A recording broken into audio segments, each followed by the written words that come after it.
In this show, why you should definitely update all of your devices right now, my thoughts on the M2 Ultra Mac Pro, xrOS versus visionOS, and thoughts on Thread. Let's get into it. Want the latest Apple news, leaks and rumours? Subscribe and ring the bell. I'm iCaveDave and I simplify Apple so that everything just works for you. And yesterday Apple released a rapid security response update for iPhones, iPads and Macs. Over the past year or so, Apple's been testing a lot of these small updates that don't require a full installation restart, but this is one of the real deals. Well, as far as I can see, Apple isn't releasing any full details on what this update fixes, which makes sense because they don't want to tell people about what exploits and vulnerabilities exist. It appears to be an exploit on WebKit, which is actively being exploited already, which means it's vital for all users to get on with this now. On your iPhone or iPad, you'll install this through the usual path in the Settings app under General category, and similarly on the Mac under General on macOS Ventura. On the Mac, WebKit powers Safari, but on iOS and iPad, all browsers have to use this technology, so please, it is much better to be safe than sorry on this one. Go and install it as soon as you finish watching this video, but make sure before you leave you hit the little subscribe button. And the next topics come from you guys in the comments using hashtag iCaveAnswers to get your question asked. Marcin Kowalczyk asks, what is your thoughts on the Mac Pro? I think for 99% of pros, the studio is far more than enough. But then the question is, Apple must surely be making a loss on the Mac Pros. And no, I don't think they're going to be making any losses. This thing is $3,000 more than the Studio. I genuinely thought it was going to come with the uprated chip in the first place, but no, you have to pay more for that. You still get the bin chip inside it.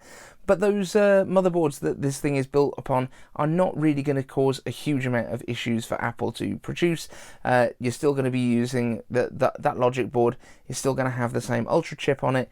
It's still going to have the same I/O that it used to have on the Intel models. They just don't need to put all the stuff on there for RAM. They don't need to put a bunch of the other stuff on there, and they certainly don't need to deliver as much power, because this thing tops out at what, like 220 watts for the entire system. It's insane how power efficient these things are. But what it does allow is for studios, and like especially recording studios, being able to put enough input and output in there for musical instruments and different lines into the system. That is going to be quite important for that kind of customer. And it also allows for video editing suites to have a lot of ingest cards, so they can like suck all of the information off of a bunch of different media really quickly into the system. You can also throw in a lot of additional storage. What you can't put in there is those GPUs, which yeah, the Ultra doesn't really keep up with the 4090 right now. Not at all. So that's a shame. Next up, Mr. NH asks, iCaveAnswers, several WWDC sessions refer to the new OS as xrOS and not as visionOS. For example, the spatial build experiences with Reality Kit meet Reality Composer Pro. What are your thoughts on what appears to be a last-minute name change? I don't think Apple does that much stuff really at the last minute, in all honesty. And yes, there are certainly some times that these things happen, but this is more likely to be that the marketing department didn't want this name out there early.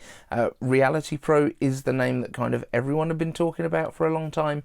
XR kind of talks about extended reality or mixed reality, but Apple didn't use any of those words in their presentations, and that was not a last minute change. They didn't move from talking about virtual reality and mixed reality to talking about spatial computing in the last moment. So this is definitely something that had been in place for Apple quite a long time ahead. I think it may be something to do with acquiring different trademarks for things like that.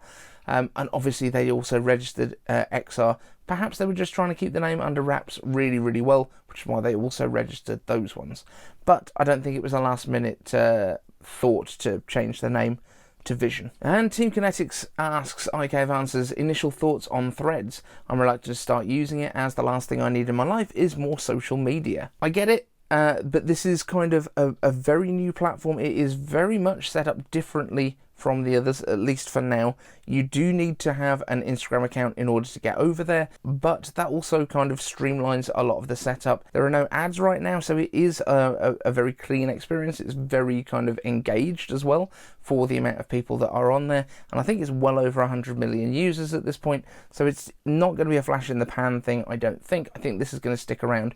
It's the first network for a while that's not had a stories function or kind of reels or pushing you towards vertical video, so it's interesting, I think, and it's worth being there. I'm over there. I signed up in the first just over 100,000 people, so that was pretty early on, because I think it was at 5 million sign-ups after a few hours, like 4 hours. So yeah, I was pretty early to this one. I think it's okay. But that being said, it is Meta, it is Facebook. They are just vacuuming up all of your data. We kind of know this by this point. But if it gives you a better experience, is that trade-off worth it for you? Let me know in the comments. And speaking of the comments, if you've got a question for a future show, hashtag iCaveAnswers down in the comments section. I'm off to go and do a workout at this point on my Pico 4 VR headset, which we've been doing a couple of videos about. If you want to check out how my fitness stuff is going with that, that'll be just up here. Thank you to the Patreons for your support, and we'll see you in the next one. Want the latest Apple news, leaks and rumours? Subscribe and ring the bell.